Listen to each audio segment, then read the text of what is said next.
আবার বাড়ল এলপিজির দাম। গ্যাস সংকটে ঘরে বাইরে বেগতিক অবস্থা। বিদ্যুৎ বিতরণ বেসরকারি খাতে ছাড়ার পরিকল্পনায় আপত্তি বিশ্লেষকদের। ঢাকার চারপাশে 110 কিলোমিটারে চলবে ওয়াটার বাসসহ নৌ পরিবহন। দ্রুত নৌপথ সচল করার নির্দেশ প্রধানমন্ত্রী তারেক রহমানের। অগাস্ট জুড়ে আওয়ামী ফ্যাসিস্টদের অপতৎপরতার শঙ্কা স্বরাষ্ট্রমন্ত্রীর। সন্দেহজনক কিছু দেখলে আইনশৃঙ্খলা বাহিনীকে জানানোর পরামর্শ পুলিশের। দুবাইয়ে জামিনে মুক্ত সাবেক আইজিপি বেনজির আহমেদ। জামিন বাতিল করে দ্রুত দেশে আনতে ল ফার্ম নিয়োগ সরকারের। আর কোনো বৈষম্য বরদাস্ত করা হবে না, হুঁশিয়ারি জামাত আমিরের। রাজনৈতিক বিভাজনের জন্য ক্ষমতাসীনদের দায়ী করলেন নাহিদ।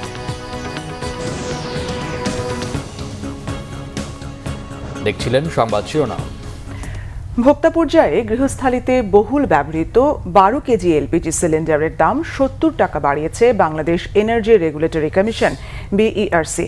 এর ফলে বেসরকারি খাতে 12 কেজির একটি সিলিন্ডারের নতুন দাম নির্ধারণ করা হয়েছে 1598 টাকা, যা এতদিন ছিল 1528 টাকা। রবিবার বিইআরসি এই সংক্রান্ত পৃথক আদেশ ও প্রেস বিজ্ঞপ্তি জারি করে। নতুন এই আদেশ আজ সন্ধ্যা 6টা থেকে কার্যকর হয়েছে এবং পরবর্তী আদেশ না দেওয়া পর্যন্ত বলবৎ থাকবে। বিইআরসি জানায়, আন্তর্জাতিক বাজারে প্রোপেন ও বিউটেনের দাম বৃদ্ধি, জাহাজ ভাড়া, ট্রেডারের প্রিমিয়াম এবং মার্কিন ডলারের বিনিময় হার বিবেচনা করে বেসরকারি এলপিজি ও অটো গ্যাসের দাম পুনর্নির্ধারণ করা হয়েছে। নতুন দর অনুযায়ী 5.5 কেজির সিলিন্ডারের দাম নির্ধারণ করা হয়েছে 732 টাকা। এছাড়া 12.5 কেজি সিলিন্ডার 1664 টাকা, 15 কেজি সিলিন্ডার 1997 টাকা, 16 কেজি সিলিন্ডার 2130 টাকা এবং 18 কেজি সিলিন্ডার 2397 টাকায় বিক্রি হবে।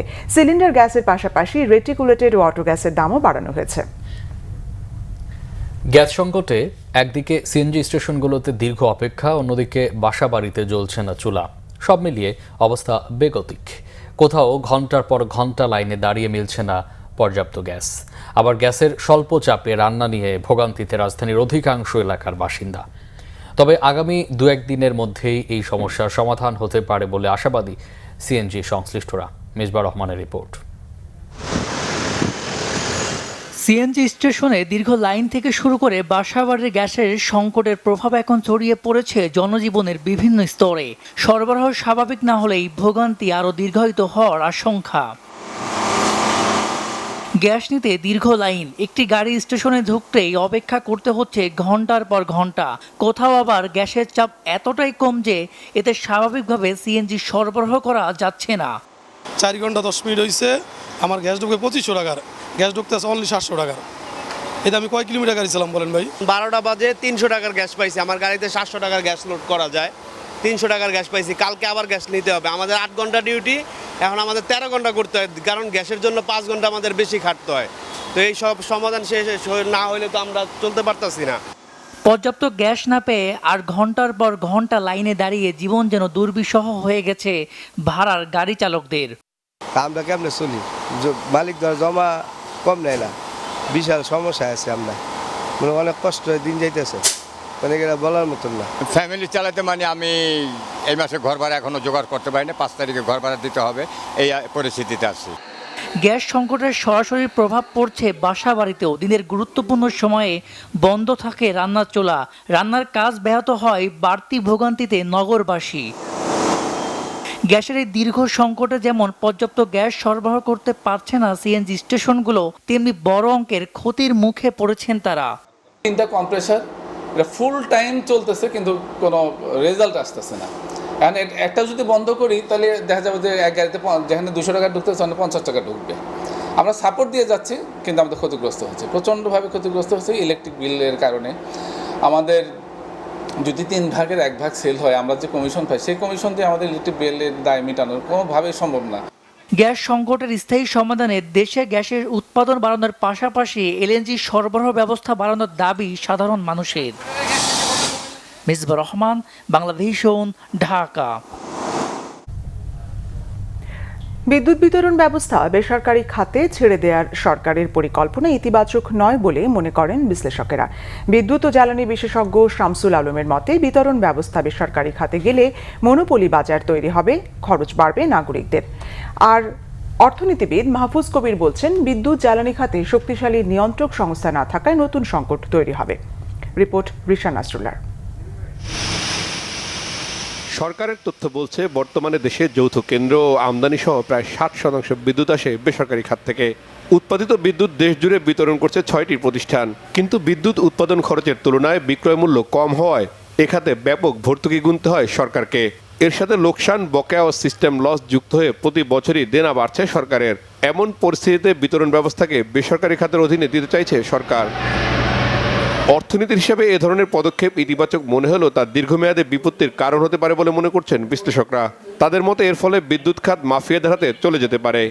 এখন এটা ভয়াবহ রকমের লুজিং কনসার্ন, এবং এটাকে প্রফিটেবল করতে যে এটার দাম বাড়ানো হয়েছে, দাম বেড়েছে, যেসব কলাকৌশল নিয়ে দাম বাড়ার কারণে ট্যারিফ বেড়েছে এবং লুণ্ঠন বেড়েছে, করাপশন বেড়েছে, লোকজনের অদক্ষতা বেড়েছে। কারণ যেহেতু প্রাইভেট হয়ে যাবে, সরকারের মালিকানায় থাকবে না, সরকারের লোকজন অকর্মণ্য হয়ে গেছে।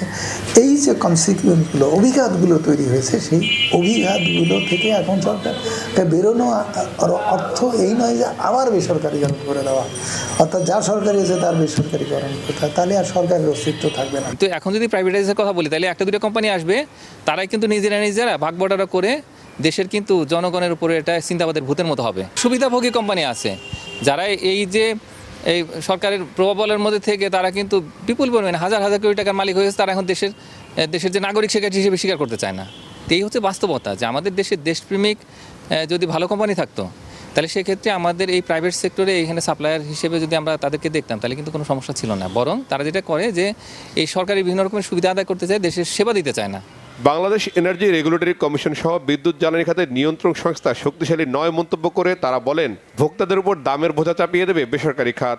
আমাদের আসলে এই রেগুলেশনটা বা রেগুলেটরি ফ্রেমওয়ার্ক এখনও পর্যন্ত কোনো শক্ত ভিত্তির উপরে দাঁড়ায়নি, এবং এখানে যখনই আসলে অতীতে এই রেগুলেশনগুলো হয়েছে বা প্রতিষ্ঠান তৈরি করা হয়েছে, যখন কোনো আইন হয়েছে বা এই দাম নির্ধারণ করা হয়েছে, তখন একটা বিশেষ গোষ্ঠীকে সুবিধা অর্জন করেছে, এবং এটা অত্যন্ত দুঃখজনক।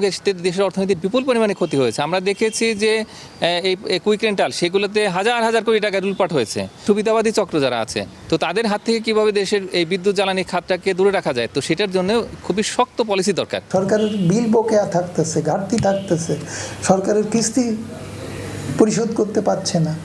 এরকম একটা অবস্থায় সরকার ঢালাওভাবে বিনিয়োগ আকর্ষণ করার নীতিতে অগ্রসর হচ্ছে, মানে আগের সেই ধারাবাহিকতাই চলছে।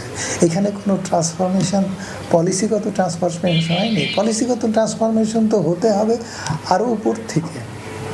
পরিকল্পনা কমিশন যেখানে অকার্য হয়ে গেছে, যেখানে একটা রাষ্ট্রের পরিকল্পনা কমিশনের মাথা দিয়েই সব কিছু আসার কথা, সেখানে সে মাথা অকার্য হয়ে গেছে, মাথায় সক্রিয় হচ্ছে না, মাথাবিহীন রাষ্ট্র হয়ে গেছে। বর্তমানে প্রতি ইউনিট বিদ্যুৎ উৎপাদনে গড়ে সরকারের খরচ পড়ে 12 টাকা 34 পয়সা। অন্যদিকে প্রতি ইউনিট বিদ্যুতের গড় বিক্রয় মূল্য 7 টাকা 4 পয়সা। রিশান নাসরুল্লাহ, বাংলা ভিশন, ঢাকা। নবায়নযোগ্য জ্বালানির ব্যবহার বাড়াতে দেশে সামাজিক আন্দোলন গড়ে তোলার আহ্বান জানিয়েছেন প্রধানমন্ত্রীর অর্থ ও পরিকল্পনা বিষয়ক উপদেষ্টা রাশেদ আল মাহমুদ তিতুমির। বেসরকারি উন্নয়ন সংস্থা, ক্ষুদ্র ঋণ প্রতিষ্ঠান ও নাগরিক সমাজকে এর সঙ্গে যুক্ত হবার আহ্বান জানান তিনি। রবিবার রাজধানীর ইকোনমিক্স রিপোর্টার্স ফোরামের এক আলোচনায় এই আহ্বান জানান তিনি। বিকেন্দ্রায়িত নবায়নযোগ্য জ্বালানি ও সৌরশক্তির ভবিষ্যৎ শীর্ষক আলোচনায় সিপিডির গবেষণা পরিচালনা ডক্টর খন্দকার গোলাম মোয়াজ্জেম এই খাতের উন্নয়নে উদ্যোক্তা এবং নীতি নির্ধারকদের কার্যকর ভূমিকা পালনের আহ্বান জানান। বিশ্লেষকরা জানান, দেশের 47% সোলার প্যানেল এখন অকার্যকর। নবায়নযোগ্য জ্বালানির ব্যবহার 2030 সালের মধ্যে 20% উন্নীত করতে প্রতি বছর $100 কোটি বিনিয়োগ দরকার। জবাবে অর্থ উপদেষ্টা তিতুমির বলেন, বাসাবাড়ির রান্নায় সৌরবিদ্যুতের ব্যবহার নিশ্চিত করা গেলে গ্যাসের ব্যবহার কমানোর পাশাপাশি অর্থ সাশ্রয় হবে। এজন্য খালকাটা কর্মসূচি বা টিকাদানের মতো সামাজিক আন্দোলন গড়ে তুলতে হবে। ঢাকার চারপাশে 110 কিলোমিটার নৌপথে ওয়াটার বাস চালু সহ নৌপথ সচল করার নির্দেশ দিয়েছেন প্রধানমন্ত্রী তারেক রহমান। একই সঙ্গে নদী যাতে দূষণমুক্ত থাকে সেই বিষয়েও দিক নির্দেশনা দিয়েছেন তিনি। রবিবার সচিবালয়ে ঢাকার চারপাশের বৃত্তাকার নৌপথ উন্নয়ন সংক্রান্ত বিষয়ে প্রধানমন্ত্রীর সঙ্গে এই বৈঠক হয়। পরে নৌ পরিবহন মন্ত্রী শেখ রবিউল আলম জানান, ঢাকার চারপাশে 4টি নদীতে নৌযান চলাচল নিশ্চিতে কাজ করছে সরকার। 424টি জায়গায় বর্জ্য অপসারণের পর দূষণমুক্ত করে নৌপথে অবাধে চলাচল নিশ্চিতের পরিকল্পনা রয়েছে সরকারের। এর 2 মাস পরে বেসরকারি খাতকে সম্পৃক্ত করা হবে। চারপাশের নদীকে দূষণমুক্ত করতে সরকার পরিকল্পনা নিয়েছে বলেও জানান নৌ পরিবহন মন্ত্রী। এ সময় ঢাকা দক্ষিণ সিটি কর্পোরেশনের প্রশাসক আব্দুস সালাম জানান, নদীতে আবর্জনা যেন ফেলা না হয় সেজন্য পার বাধা সহ বিভিন্ন পরিকল্পনা নেওয়া হচ্ছে। সেটা প্রায় 110 কিলোমিটারের মতো। তো সেখানে কিভাবে ওয়াটার বাস এবং নৌযাত্রা যেগুলি আছে সেটা নিশ্চিত করা যায়। একটা সময় 2005 সালে তখনকার প্রধানমন্ত্রী বেগম খালেদা জিয়া সেটা উদ্বোধন করেছিলেন। পরবর্তীতে সেটা চলেছিল, বিগত সরকারের আমলে সেটা বন্ধ হয়ে যায়, অকেজ হয়ে যায়। তো আমাদের সরকারের একটা পরিকল্পনা রয়েছে যে আমাদের যে নদী সংযোগটা আছে, 4টি নদীর সংযোগ, তো এই 4টি নদী ঢাকাকে পরিবেষ্টিত করা আছে। সেই জায়গাগুলিতে আমরা ওয়াটার বাস এবং যেটাকে বলা হয় নৌপথে চলাচলটা যাত্রীদের জন্য নিশ্চিত করতে চাই। প্রধানমন্ত্রী তারেক রহমান বলেছেন, তরুণ উদ্ভাবকরাই বাংলাদেশের ভবিষ্যৎ। তাদের গবেষণা, প্রযুক্তি, উদ্ভাবন ও স্টার্টআপ উদ্যোগে সরকার সবসময় পাশে থাকবে। আন্তর্জাতিক পর্যায়ে আন্ডার ওয়াটার রোবোটিক ড্রোন নির্মাণ প্রতিযোগিতা বিজয়ী দল MISTর শিক্ষার্থীরা সচিবালয়ে প্রধানমন্ত্রীর সাথে সাক্ষাৎ করেন। আন্তর্জাতিক পর্যায়ে বিশাল এই সাফল্যে বিজয়ীদের অভিনন্দন জানান প্রধানমন্ত্রী। সেই সাথে তাদের ভবিষ্যৎ গবেষণা, প্রযুক্তি উন্নয়ন ও উদ্ভাবনী উদ্যোগে সরকারের সর্বাত্মক সহযোগিতার আশ্বাস দেন। তিনি বলেন, বাংলাদেশকে এগিয়ে নিতে হলে উদ্ভাবক, গবেষক ও প্রযুক্তি উদ্যোক্তাদের এগিয়ে আসতে হবে। তৈরি পোশাক শিল্প দেশের প্রধান রপ্তানি খাত হলেও এর পাশাপাশি সেমিকন্ডাক্টর, ফার্মাসিউটিক্যালস, ফার্নিচার ও কসমেটিক্স সহ নতুন সম্ভাবনাময় শিল্পকে শক্তিশালী করে বহুমুখী রপ্তানি অর্থনীতি গড়ে তুলতে সরকার কাজ করছে বলেও এ সময় উল্লেখ করেন প্রধানমন্ত্রী তারেক রহমান। বৈঠকে MISTর শিক্ষার্থীরা প্রতিযোগিতায় চ্যাম্পিয়ন দল তাদের উদ্ভাবিত আন্ডার ওয়াটার রোবটটি প্রধানমন্ত্রীকে প্রদর্শন করে দেখান। পল্টনে টাইম বোমা উদ্ধার, আবার ফার্মগেট ও মিরপুরে বোমা সদৃশ্য বস্তু থাকার গুজব, সব মিলিয়ে জনমনে তৈরি হয়েছে উদ্বেগ। তবে পুলিশ বলছে, পরিস্থিতি নিয়ে আতঙ্কিত হওয়ার কারণ নেই। সম্ভাব্য যে কোনো ঝুঁকি মোকাবেলায় নিয়মিতভাবেই থানাগুলোকে সতর্ক থাকতে নির্দেশনা দেওয়া হয়। একই সঙ্গে সন্দেহজনক কোনো বস্তু দেখলে তা স্পর্শ না করে দ্রুত আইনশৃঙ্খলা বাহিনীকে জানানোর আহ্বান জানিয়েছে পুলিশ। বিস্তারিত ফজলে রাব্বির প্রতিবেদনে। গেল কয়েকদিন ধরেই মেট্রো রেল সহ দেশের বিভিন্ন গুরুত্বপূর্ণ স্থানে বোমা উদ্ধারের ঘটনা ঘটছে, মিলছে বোমা সদৃশ্য বস্তু। সর্বশেষ পল্টনে একটি সন্দেহজনক বস্তু ঘিরে নিরাপত্তা বলয় তৈরি করে আইন শৃঙ্খলা বাহিনী। ঘটনাস্থলে গিয়ে সেটি পরীক্ষা করে বোম ডিসপোজাল ইউনিট। উদ্ধার করা হয় শক্তিশালী টাইম বোমা। গতকাল রাজধানীর দুটি মেট্রো স্টেশনে ফের পাওয়া গেছে বোমা। এমন খবর ছড়ালে জনমনে তৈরি হয় আতঙ্ক। পরে ঘটনাস্থল পরিদর্শনে গিয়ে কিছুই পাননি আইন শৃঙ্খলা বাহিনী। এরই মধ্যে পুলিশ সদর দপ্তর থেকে থানা পুলিশকে দেয়া হয় উগ্রবাদী হামলার সতর্কতা। যানবাহনকে যথাসম্ভব নিরাপত্তায় রাখতে থানাগুলোকে আহ্বান জানায় পুলিশ সদর দপ্তর। গোয়েন্দা প্রধান বলছেন, তেমন কোনো আশঙ্কা না থাকলেও পুলিশ সদর দপ্তর থেকে সতর্কতা থাকার বিষয়টি সত্য।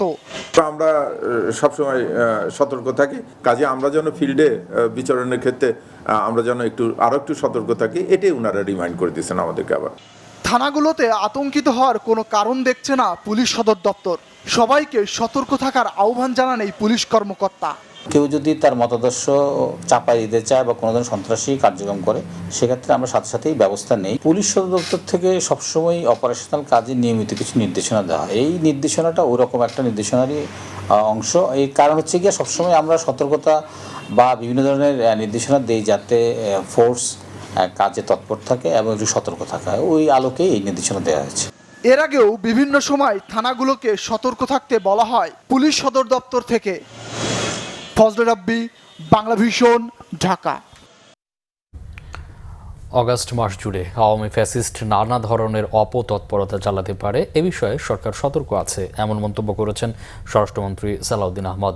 রাজশাহী পুলিশ লাইন্সে রাজশাহী রেঞ্জ ও রাজশাহী মহানগর পুলিশের কর্মকর্তা ও সদস্যদের সঙ্গে মতবিনিময় সভা শেষে সাংবাদিকদের প্রশ্নের জবাবে স্বরাষ্ট্রমন্ত্রী কথা বলেন। তিনি জানান, সম্প্রতি যে পরিত্যক্ত ব্যাগ পাওয়া গিয়েছিল সেখানে কোনো বোমা পাওয়া যায়নি। এমনিতেই পুলিশ ও বোমা নিষ্ক্রিয় দল সবসময় সজাগ ও সতর্ক থাকে বলে স্বরাষ্ট্রমন্ত্রী এ সময় উল্লেখ করেন।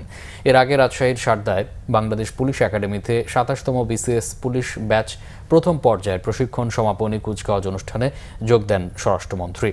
এ সময় তিনি বলেন, পুলিশ কোনো দলের বা লাঠিয়াল বাহিনী নয়, বরং দলীয় প্রভাবমুক্ত, আধুনিক, প্রযুক্তিবান্ধব ও মানবিক একটি সংস্থা। সাধারণ মানুষের অকৃত্রিম বন্ধু ও সেবক হিসেবে নিজেদের গড়ে তোলার জন্য নবীন পুলিশ কর্মকর্তাদের প্রতি আহ্বান জানান স্বরাষ্ট্রমন্ত্রী। গতকালকে যে ব্যাগ ট্যাগ পাওয়া গেছে ওগুলোতে কিছুই ছিল না।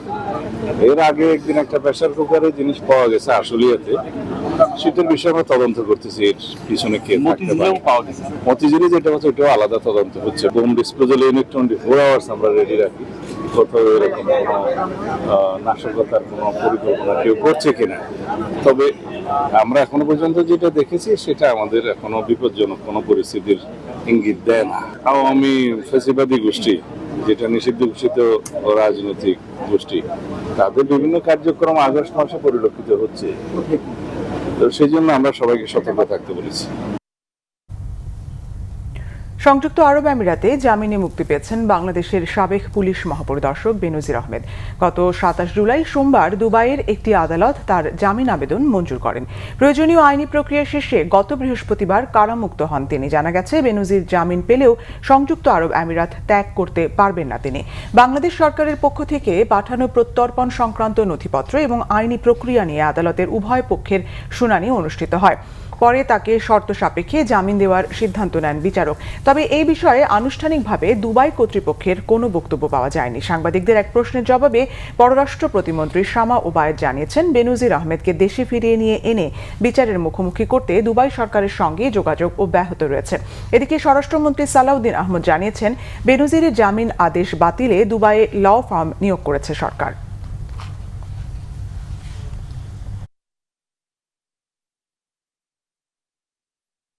যোগাযোগ চলছে এবং কাগজপত্র আদান প্রদান হয়েছে। তারা কিছু তথ্য আমাদের কাছ থেকে স্পেসিফিক জানতে চেয়েছে স্বরাষ্ট্র মন্ত্রণালয় এবং পররাষ্ট্র মন্ত্রণালয়ের কাছ থেকে, সেটা আমরা তাদেরকে সরবরাহ করেছি। কাজ চলছে। আমরা আশা করছি খুবই শীঘ্রই এই অভিযুক্ত আসামিকে, বেনজিরকে ঢাকায় বাংলাদেশে ফিরিয়ে এনে তার বিচার কাজ এখানে সম্পন্ন করা যাবে। আমি খবর পেয়েছি তাকে অন কন্ডিশন এখানে তার লিভ না করার শর্তে বেল দিয়েছে। কি শর্ত আমি সার্টিফাইড কপিটা জোগাড় করতে বলেছি এবং আমাদের যে ল ফার্ম নিয়োগ হয়েছে তাদেরকে আমরা ইনস্ট্রাকশন দিয়েছি যেন এই বেল ক্যান্সেলেশনের জন্য তারা পার্সু করে। কোনো ধরনের বৈষম্য বরদাস্ত না করার হুঁশিয়ারি দিয়েছেন জামাত ইসলামীর আমির বিরোধী দলীয় নেতা ডক্টর শফিকুর রহমান।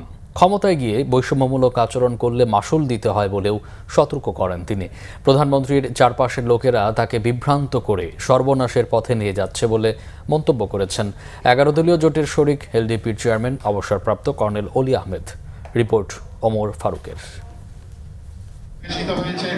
জুলাই গণ অভ্যুত্থানের দ্বিতীয় বর্ষপূর্তি উপলক্ষে জাতীয় প্রেস ক্লাবে বাংলাদেশ লেবার পার্টির এই আলোচনা সভা। উপস্থিত ছিলেন বিরোধী দলীয় নেতা ডাক্তার শফিকুর রহমান সহ ১১ দলের শীর্ষ নেতারা। সালাউদ্দিন আহমেদ সরকার পুরনো ফ্যাসিবাদী কাঠামোতেই থাকতে চায় বলে মন্তব্য করেন বক্তারা। প্রধানমন্ত্রীকে চারপাশের লোকজন সম্পর্কে সতর্ক থাকার আহ্বান জানান অবসরপ্রাপ্ত কর্নেল অলি আহমেদ। চারিদিকে শত্রু রেখে আপনি দেশ শাসন করতে পারবেন না। আপনি কিন্তু এখন চারিদিকে আপনার শত্রু দ্বারা বেষ্টিত, এটার থেকে বাইরে হওয়ার চেষ্টা করেন। আমরা আশা করব আপনার শুভ বুদ্ধি উদয় হবে, দেশটা সঠিক পথে যাবে। সরকারের আচরণে ফ্যাসিস্টের ছাপ দেখছেন বলে জানান বিরোধী দলীয় নেতা ও জামাত আমির ডাক্তার শফিকুর রহমান। যে হাসলটটা ফ্যাসিস্ট সরকারের ছিল সেইটা আপনারা আবার ধারণ করতে যাচ্ছেন কেন? আমরা তো নতুন কিছুই দেখতে পাচ্ছি না। তখনকার ফ্যাসিস্টরা যা করেছে হুবহু তার একটা ফটোকপি আপনাদের মধ্যে আমরা দেখতে পাচ্ছি। তার মতে জনপ্রত্যাশা উপেক্ষা করলে জনগণ একসময় সরকারকে প্রত্যাখ্যান করবে। সম্ভবত এই জাতি একটা দুর্ভাগা জাতি, নইলে পদে পদে শাসক গোষ্ঠী কেন জাতির সাথে এত প্রতারণা করে? কথা দিয়ে কেন কথা রাখে না? কেন নিজেদের কথার বাইরে চলে গিয়ে উল্টাটা করে? কিন্তু আবার জাতি সৌভাগ্যবান যে কোনো প্রতারককে এই জাতি ছেড়ে দেয়নি, ছেড়ে দিবে না ইনশাআল্লাহ। আমরা বিএনপিকে, বর্তমান সরকারকে একটা প্রতারক দল হিসাবে আমরা দেখতে চাই না। শাসক হিসাবে দেখতে চাই না। আমরা চাই তারা জনগণের সাথে দেওয়া ওয়াদাটা অন্তত রক্ষা করুক। বিরোধী মত দমিয়ে রাখার প্রবণতা গণতন্ত্রের জন্য অশনি সংকেত বলেও মন্তব্য করেন জামাত আমির। ওমর ফারুক, বাংলা ভিশন, ঢাকা। জাতীয় নাগরিক পার্টি এনসিপির আহ্বায়ক নাহিদ ইসলাম বলেছেন, বিএনপি মুখে জাতীয়তাবাদের কথা বললেও তারা সেই দায়িত্ব পালনে ব্যর্থ হয়েছে। গত 50 বছরেও তারা সফল জনগোষ্ঠীকে এক করতে পারেনি। রবিবার বিকেলে চট্টগ্রাম প্রেস ক্লাবে পাহাড়ে জুলাই সমমর্যাদা ও সম্প্রীতি শীর্ষক আলোচনা সভায় নাহিদ ইসলাম আরও বলেন, দেশের ইতিহাসে এই প্রথম পার্বত্য চট্টগ্রামের কোনো প্রতিনিধি ছাড়াই একটি মন্ত্রণালয় চালানো হচ্ছে বলে তিনি মন্তব্য করেন। জুলাইয়ের যে বিভাজন বা সংকট তা আসলে যারা এখন ক্ষমতায় গিয়েছেন তাদের কারণেই তৈরি হচ্ছে বলেও অভিযোগ তার। আরো বলেন, নির্বাচনের আগে তারা অনেক প্রতিশ্রুতি দিয়েছিলেন এবং জুলাই সনদের সমস্ত সংস্কার করতে চেয়েছিলেন, কিন্তু এখন তারা তা করছেন না। আসন্ন স্থানীয় সরকার নির্বাচনে 3 পার্বত্য জেলাকেই বিশেষ গুরুত্ব দিয়ে এনসিপি অংশ নেবে বলে জানান নাহিদ ইসলাম।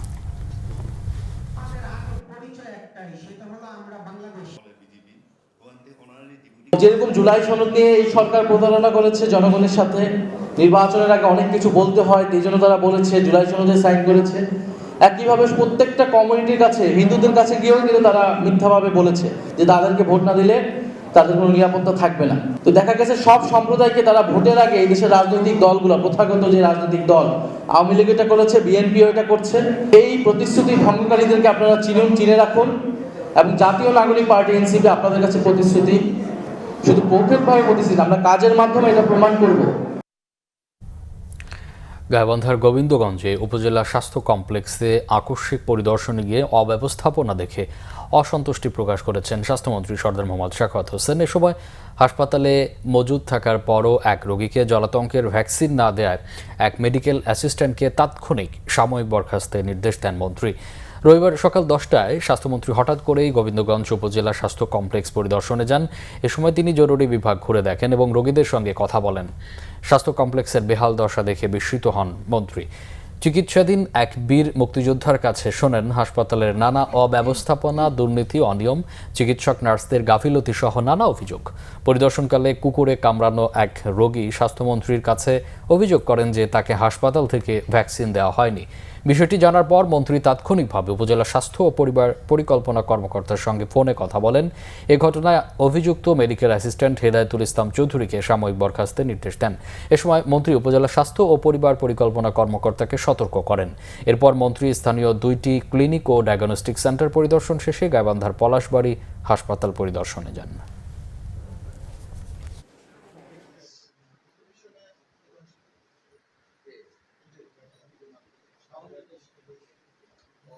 এখানে যা পেয়েছি, বেশিরভাগ ডাক্তার দেরিতে আসেন। আপনি যেটা বলেছেন, ডাক্তার প্রয়োজনের তুলনায় বিদ্যমান যে ডাক্তার অ্যালোকেট করা হয়েছে অর্গানোগ্রামে, তার চেয়ে ডাক্তারের পোস্টিং অনেক কম হয়েছে।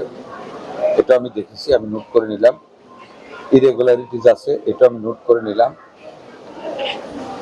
অ্যান্টি রেবিস ভ্যাকসিন সম্বন্ধে আপনারা দেখেছেন একটি অনিয়ম পেয়েছি, আপনারা সেটাও জানেন। 2-3টে ক্লিনিক দেখেছি, ওইখানেও অনিয়ম আছে। গণতন্ত্র টিকিয়ে রাখতে স্বাধীন বিচার বিভাগ ও শক্তিশালী প্রতিষ্ঠান গড়তে হবে বলে মন্তব্য করেছেন স্থানীয় সরকার, পল্লী উন্নয়ন ও সমবায় মন্ত্রণালয়ের মন্ত্রী মির্জা ফখরুল ইসলাম আলমগীর। ঠাকুরগাঁও বার কাউন্সিলের আইনজীবীদের সঙ্গে মতবিনিময়ের সময় তিনি একথা বলেন। মির্জা ফখরুল বলেন, গণতন্ত্র প্রতিষ্ঠিত হলে অন্যান্য উন্নয়নমূলক কাজও সহজ হয়ে যাবে। যদি প্রভাবমুক্ত একটি স্বাধীন বিচার বিভাগ গড়া যায় তাহলে দেশের নাগরিকেরা প্রকৃত ন্যায় বিচার পাবেন। একইভাবে প্রশাসনকে দক্ষ ও জবাবদিহিমূলক প্রতিষ্ঠানের রূপান্তর এবং সংসদকে আরও কার্যকর করতে পারলে গণতন্ত্র অনেক দূরে এগিয়ে যাবে। মতবিনিময় সভায় জেলা প্রশাসক মোহাম্মদ রফিকুল হক, জেলা পুলিশ সুপার বেলাল হোসেন, ঠাকুরগাঁও বার কাউন্সিলের আইনজীবী সহ উচ্চ পর্যায়ের কর্মকর্তারা উপস্থিত ছিলেন।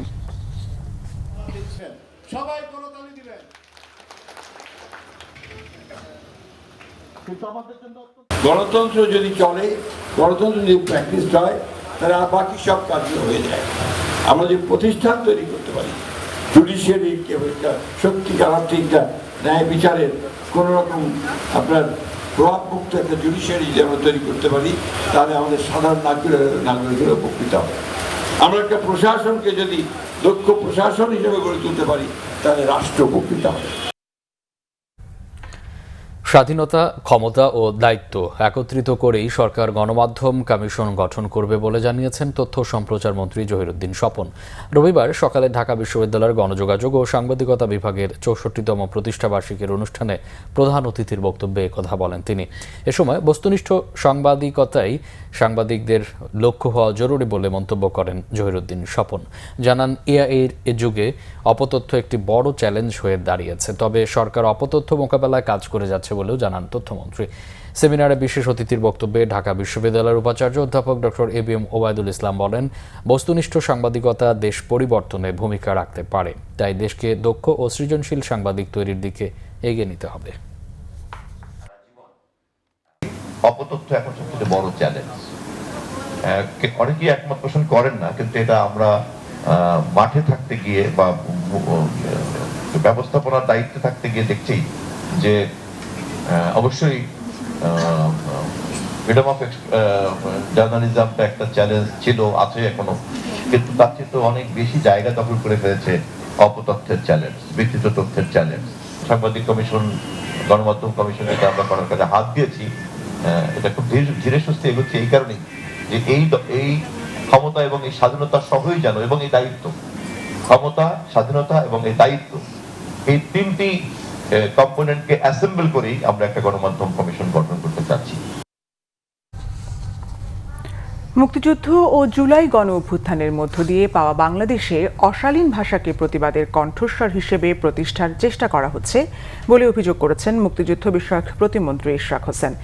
এমন সংস্কৃতি নতুন বাংলাদেশে প্রতিষ্ঠিত হতে দেওয়া হবে না বলেও তিনি হুঁশিয়ার করে দেন। এ সময় জুলাই যোদ্ধা ও শহীদ পরিবারের প্রতি রাষ্ট্রের দায় যথাযথভাবে পালনের প্রতিশ্রুতি দেন মুক্তিযুদ্ধ বিষয়ক প্রতিমন্ত্রী। রবিবার রাজধানীর সেগুন বাগিচার কচিকাঁচার মেলা মিলনায়তনে এক আলোচনা সভায় ইশরাক হোসেন আরও বলেন, গেজেটভুক্ত জুলাই যোদ্ধাদের জন্য দেশের সব হাসপাতালে সম্পূর্ণ বিনামূল্যে চিকিৎসা নিশ্চিত করা হবে। জুলাই আন্দোলনে আহত ও শহীদ পরিবারের সদস্যদের চিকিৎসা ভাতা ও পুনর্বাসনে সরকারের অঙ্গীকার পুনর্ব্যক্ত করেন তিনি। যারা আহতদের চিকিৎসা ও দীর্ঘমেয়াদী পুনর্বাসন নিশ্চিতে বিভিন্ন মন্ত্রণালয়ের সঙ্গে সমন্বয় করে কাজ চলছে।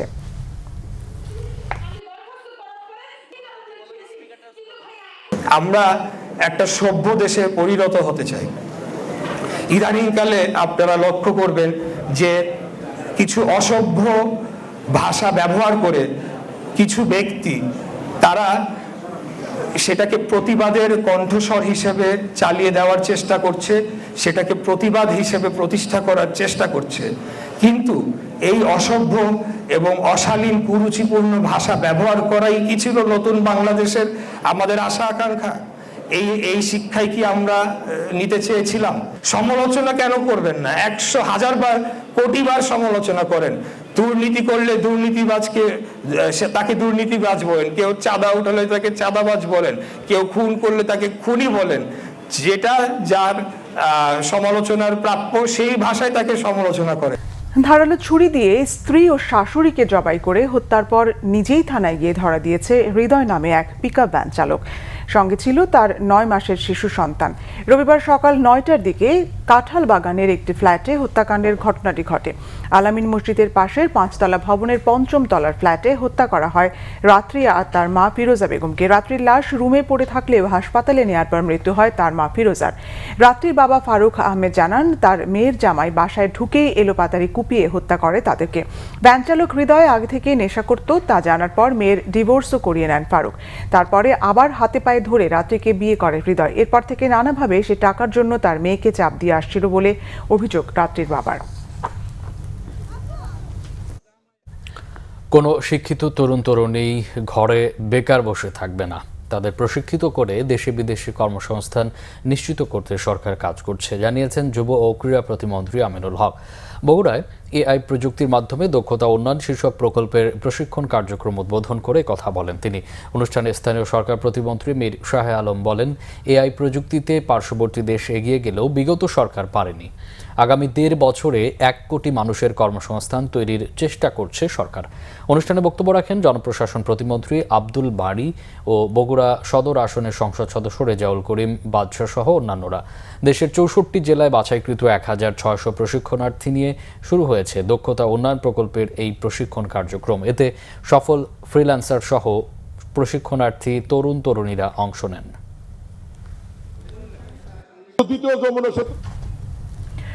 বেসামরিক বিমান পরিবহন ও পর্যটন মন্ত্রী আফরোজা খানম রিতা জানিয়েছেন, পর্যটন খাতকে ঢেলে সাজাতে মাস্টার প্ল্যান প্রণয়ন সহ এই খাত টেকসই করতে প্রয়োজনীয় উদ্যোগ নেওয়া হচ্ছে। এ বিষয়ে টোয়াব সহ খাত সংশ্লিষ্টদের দায়িত্বশীল ভূমিকা পালনের আহ্বান জানান তিনি। সন্ধ্যায় রাজধানীর গুলশান ক্লাবে ট্যুর অপারেটর্স অ্যাসোসিয়েশনের 2026-28 মেয়াদের জন্য নির্বাচিত কার্যনির্বাহী কমিটির সদস্যদের শপথ গ্রহণ অনুষ্ঠানে এই আহ্বান জানান তিনি। সভাপতি মোহাম্মদ হানিফের নেতৃত্বে নির্বাচিত টোয়াব নেতাদের শপথ বাক্য পাঠ করান এফবিসিসিআই এর সাবেক সহসভাপতি ও টোয়াব এর নির্বাচন পরিচালনা কমিটির চেয়ারম্যান মোহাম্মদ হিলাল। অনুষ্ঠানে ঢাকায় নিযুক্ত ব্রুনাইয়ের রাষ্ট্রদূত হাজি হারিস বিন হাজি ওসমান দুই দেশের পর্যটন সম্পর্ক উন্নয়নে পারস্পরিক সহযোগিতার আশ্বাস দেন। এ সময় টোয়াবের নতুন নেতৃত্বকে লক্ষ্য অনুযায়ী পর্যটনের উন্নয়নে সমন্বিত পদক্ষেপ নেওয়ার আহ্বান জানান পর্যটন মন্ত্রী আফরোজা খানম। জিডিপিতে পর্যটনের অবদান 6% উন্নীত করতে সরকার প্রয়োজনীয় উদ্যোগ নেবে বলে জানান তিনি। আমাদের মাননীয় প্রধানমন্ত্রী জনাব তারেক রহমান এই ট্যুরিজমটাকে নিয়ে কাজ করছেন, আমাদের ইশতেহারেও আছে। এইটা আমরা প্রাইভেটাইজেশনেও যাওয়ার চিন্তা ভাবনা করছি। সব মিলে চাচ্ছি যে একটা টোটাল একটা পরিবর্তন যেন আমরা সবাই মিলে আনতে পারি। আমাদের যে প্রাপ্যটা জনগণ আমাদের দিয়েছে, এখন আমাদের দায়িত্ব জনগণকে সেবা দেওয়া এবং যে স্বপ্ন যে আশা নিয়ে আমরা একটা পরিবর্তন এনেছি, সেই পরিবর্তনটাকে আমাদের করতে হবে। রাজধানীর উত্তরখান এলাকায় ডিএনসিসি পরিচ্ছন্নতা কার্যক্রম পরিচালনাকে কেন্দ্র করে উত্তেজনা ও সংঘর্ষের ঘটনা ঘটেছে। রবিবার উত্তরখানের রাজাবাড়ি এসটিএস এলাকায় ডিএনসিসির প্রশাসক মোহাম্মদ শফিকুল ইসলাম খান, স্থানীয় সংসদ সদস্য এসএম জাহাঙ্গীর হোসেন, পুলিশের ঊর্ধ্বতন কর্মকর্তা সহ সিটি কর্পোরেশনের পরিচ্ছন্নতা কর্মীদের উপর হামলা হয়েছে। প্রত্যক্ষদর্শীরা জানায়, এলাকায় বর্জ্য অপসারণ ও পরিচ্ছন্নতা কার্যক্রম পরিচালনার জন্য ডিএনসিসির একটি দল কাজ করছিল। এ সময় স্থানীয় একদল ব্যক্তি কার্যক্রমে বাধা দিলে উভয় পক্ষের মধ্যে বাকবিতণ্ডা শুরু হয়। পরিস্থিতি উত্তপ্ত হয়ে সংঘর্ষের রূপ নেয়। পরে এলাকায় অতিরিক্ত পুলিশ মোতায়েন করা হয়েছে। হামলার অভিযোগ তদন্ত করে দোষীদের বিরুদ্ধে আইনানুগ ব্যবস্থা নেওয়া হবে বলে প্রশাসনের পক্ষ থেকে জানানো হয়েছে।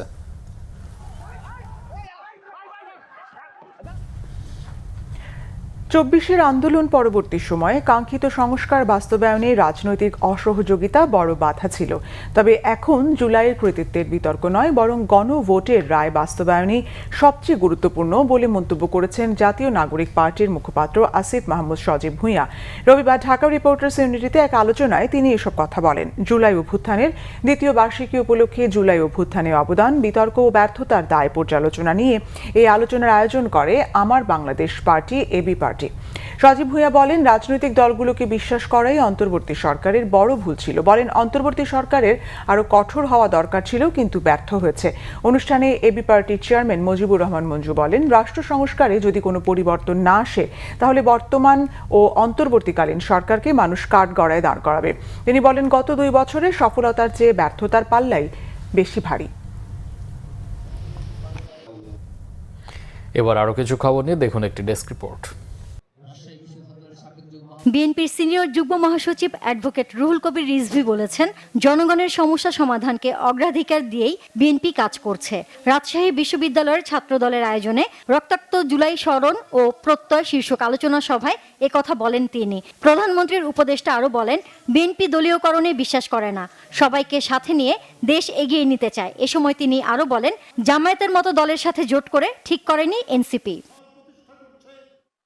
সন্তানের কণ্ঠে কুরআন তিলাওয়াত নামের প্রতিযোগিতার গ্র্যান্ড ফিনালে হয়ে গেল রাজধানীর একটি 5 তারকা হোটেলে। এক জমকালো আয়োজনে সারা দেশের 10টি অঞ্চল থেকে অংশ নেয়া প্রায় 3000 প্রতিযোগীর মধ্য থেকে নির্বাচিত 9 জন বিজয়ীর হাতে পুরস্কার তুলে দেন নগদের প্রশাসক মোহাম্মদ মোতাসিম বিল্লাহ। এ সময় তিনি বলেন, শিশুদের ছোটবেলা থেকেই শুদ্ধভাবে কুরআন তিলাওয়াত শেখানো এবং নৈতিক জীবন গঠনে উৎসাহিত করতেই নগদ ইসলামিক আয়োজন করেছে। দেশে দ্বিতীয়বারের মতো আয়োজন করা হচ্ছে IDEB excellence in interior design award 2026। রাজধানীর বিশ্ব সাহিত্য কেন্দ্রে এক সংবাদ সম্মেলনে এই প্রতিযোগিতার ঘোষণা দেয়া হয়। সংবাদ সম্মেলনে interior designers association of Bangladesh আইডেবের সভাপতি সৈয়দ কামরুল আহসান অ্যাওয়ার্ড কমিটির চেয়ারম্যান ও senior vice president Mohammad Saiful Islam Smaran, vice president স্থপতি সজীব জাহান, সুইস গ্লোবালের ব্যবস্থাপনা পরিচালক ইসমাইল হোসেন, উপদেষ্টা শফিউল ইসলাম ও আইডেবের নির্বাহী কমিটির সদস্যরা উপস্থিত ছিলেন। আগামী 5 আগস্ট থেকে 15 সেপ্টেম্বর 2026 পর্যন্ত আইডেব ওয়েবসাইটে প্রকল্প জমা দেওয়া যাবে। দেশের যে কোনো ইন্টেরিয়র ডিজাইনার ও স্থপতি তাদের করা প্রকল্প অনলাইনে জমা দিতে পারবেন। বিএনপি চেয়ারম্যান ও প্রধানমন্ত্রী তারেক রহমানের বিরুদ্ধে অপপ্রচার মানে বাংলাদেশের বিরুদ্ধে ষড়যন্ত্র, এমন মন্তব্য করেছেন ঢাকা মহানগর উত্তর বিএনপির সাবেক আহ্বায়ক সাইফুল আলম নীরব। তেজগাঁও থানা বিএনপি পরিবার আয়োজিত বিক্ষোভ মিছিল পূর্ব এক প্রতিবাদ সমাবেশে তিনি এসব কথা বলেন। জানান, দলীয় নেতৃত্বের বিরুদ্ধে অপপ্রচার জবাব রাজনৈতিকভাবেই দেয়া হবে, এটাই তাদের অবস্থান। আশুলিয়ার ইয়ারপুর ইউনিয়নের জামগড়া হিয়ন গার্মেন্টস মোড়ে দীর্ঘদিনের জলাবদ্ধতা নিরসনে ড্রেনেজ ব্যবস্থার উদ্বোধন করা হয়েছে। চেয়ারম্যান পদপ্রার্থী মোহাম্মদ আমিনুল ইসলাম দুলাল মীরের উদ্যোগে এই ড্রেনেজ ব্যবস্থা চালু হলে বহু বছরের জলাবদ্ধতার সমস্যা দূর হবে বলে আশা স্থানীয় বাসিন্দাদের। এ সময় উপস্থিত ছিলেন উত্তর গাজীরচট সরকারি আলিয়া মাদ্রাসার অবসরপ্রাপ্ত শিক্ষক মোহাম্মদ মোহসিন ও ইয়ারপুর ইউনিয়ন বিএনপির সিনিয়র যুগ্ম সাধারণ সম্পাদক আহসানুল্লাহ ভুইয়া ও এলাকার গণ্যমান্য ব্যক্তিরা। খাগড়াছড়িতে সাম্প্রতিক বন্যা ও পাহাড়ি ঢলে ক্ষতিগ্রস্ত 900 পরিবারের মাঝে ত্রাণ বিতরণ করেছে কাজুকো ভুইয়া ওয়েলফেয়ার ট্রাস্ট। চাল, ডাল, তেল ও আলু সহ বিভিন্ন খাদ্য সামগ্রী বিতরণ অনুষ্ঠানে প্রধান অতিথি ছিলেন স্থানীয় সংসদ সদস্য ওয়াদুদ ভুইয়া। এ সময় দীঘিনালার কয়েকজন চাঁদাবাজ ও মাদক ব্যবসায়ীর বিরুদ্ধে আইনগত ব্যবস্থা নেওয়ার কথা জানান তিনি। সেখানে আরও উপস্থিত ছিলেন খাগড়াছড়ি জেলা বিএনপির সাধারণ সম্পাদক এম.এন. আফসার, যুগ্ম সম্পাদক মোশাররফ হোসেন ও জাপানিজ বহুজাতিক প্রতিষ্ঠান জেটিআই এর হেড অব কর্পোরেট অ্যাফেয়ার্স গোলাম মুস্তাবা। খুলনার পাইকগাছায় উপমহাদেশের প্রখ্যাত বিজ্ঞানী আচার্য প্রফুল্ল চন্দ্র রায়ের 165তম জন্মবার্ষিকী উপলক্ষে আলোচনা সভা ও বিজ্ঞান মেলা হয়েছে। খুলনা জেলা প্রশাসক হুরে জান্নাতের সভাপতিত্বে এ আয়োজনে প্রধান অতিথি ছিলেন খুলনা বিভাগীয় কমিশনার মোহাম্মদ আবদুল্লাহ হারুন। অতিথিরা বিজ্ঞান চর্চা ও গবেষণায় আচার্য প্রফুল্ল চন্দ্রের অসামান্য অবদানের কথা তুলে ধরেন। নতুন প্রজন্মকে বিজ্ঞান মনস্ক হয়ে গড়ে ওঠার আহ্বান জানান তারা। টাঙ্গাইলের মাওলানা ভাসানী বিজ্ঞান ও প্রযুক্তি বিশ্ববিদ্যালয়ে জুলাই শহীদদের স্মরণে মোমবাতি প্রজ্বলন কর্মসূচি পালিত হয়েছে। বিশ্ববিদ্যালয়ের ভাইস চ্যান্সেলর অধ্যাপক doctor A B M. Shahidul Islam, pro vice chancellor অধ্যাপক মোহাম্মদ আনিসুর রহমানকে সাথে নিয়ে শহীদ মিনারে মোমবাতি প্রজ্বলন কর্মসূচির উদ্বোধন করেন। বিশ্ববিদ্যালয়ের শিক্ষক, শিক্ষার্থী, কর্মকর্তা ও কর্মচারীরা অংশ নেন এতে। Bangla vision news desk. আমরা সংবাদ শেষ করব। যাওয়ার আগে শিরোনামগুলো আরেকবার জানিয়ে দিচ্ছি। আবার বাড়ল এলপিজির দাম। গ্যাস সংকটে ঘরে বাইরে বেগতিক অবস্থা। বিদ্যুৎ বিতরণ বেসরকারি খাতে ছাড়ার পরিকল্পনায় আপত্তি বিশ্লেষকদের। ঢাকার চারপাশে 110 কিলোমিটারে চলবে ওয়াটার বাস সহ নৌ পরিবহন। দ্রুত নৌপথ সচল করার নির্দেশ প্রধানমন্ত্রী তারেক রহমানের। অগাস্ট জুড়ে আওয়ামী ফ্যাসিস্টদের অপতৎপরতার শঙ্কা স্বরাষ্ট্রমন্ত্রী। সন্দেহজনক কিছু দেখলে আইন শৃঙ্খলা বাহিনীকে জানানোর পরামর্শ পুলিশের। দুবাইয়ে জামিনে মুক্ত সাবেক আইজিপি বেনজির আহমেদ। জামিন বাতিল করে দ্রুত দেশে আনতে ল ফার্ম নিয়োগ সরকারের। আর কোনো বৈষম্য বরদাস্ত করা হবে না, হুঁশিয়ারি জামাত আমিরের। রাজনৈতিক বিভাজনের জন্য ক্ষমতাসীনদের দায়ী করলেন নাহিদ। এই ছিল এখনকার মতো। পরের সংবাদ রাত 1টায় দেখার আমন্ত্রণ রইল। এছাড়া বাংলা ভিশন সংবাদ ও সংবাদ সংশ্লিষ্ট অনুষ্ঠান দেখতে ভিজিট করুন www.bfnews.info.com ও facebook.com/banglavisionnews এবং সাবস্ক্রাইব করুন youtube.com/banglavisionnews। এতক্ষণ সাথে থাকায় অসংখ্য ধন্যবাদ। শুভরাত্রি।